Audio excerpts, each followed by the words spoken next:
Okay, story kubwa kwa sasa kwenye mitandao ya kijamii ni kumuhusu Sean Diddy Combs akihusishwa tena kwa mashtaka mapya yaliyojumuishwa hivi majuzi. Ni Jimson Natson tena kwenye habari za kimataifa, na hii ni Clouds Digital. Sean Diddy Combs amekanusha mashtaka mapya yenye kujumuisha madai ya kulazimisha wafanyakazi kufanya kazi. Shtaka la sasa linadai kuwa msanii huyo wa muziki wa kufokafoka aliwalazimisha wafanyakazi kufanya kazi kwa muda mrefu chini ya tishio la kuwadhuru kimwili na kuwaharibia sifa na kuwalazimisha angalau mfanyakazi mmoja kujihusisha na vitendo vya ngono naye.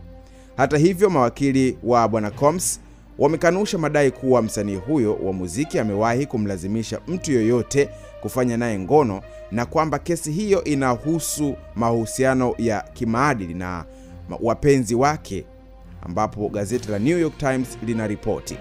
Mawakili wake pia wamekanusha vikali mashtaka hayo yote yaliyotolewa dhidi yake katika kesi ya serikali kuu na nyingine kadhaa katika mahakama ya kiraia ambazo zimefunguliwa dhidi yake katika miezi ya hivi karibuni. Anasubiri siku atakayofikishwa mahakamani, ambapo itakuwa wazi kwamba hajawahi kumlazimisha mtu yoyote kushiriki ngono kinyume na mapenzi yao.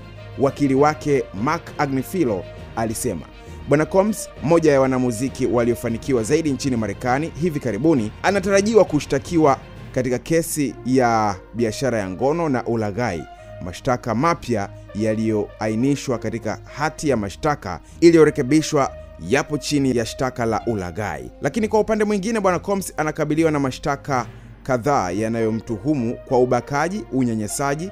Mawakili wake wametupilia mbali kesi hiyo na kusema kwamba ni majaribio ya wazi ya vitui nadhari. Mtazamo wako uko vipi? Weka maoni yako chini ya video hii. Jina langu naitwa Jimson Natson na hii ni Clouds Digital.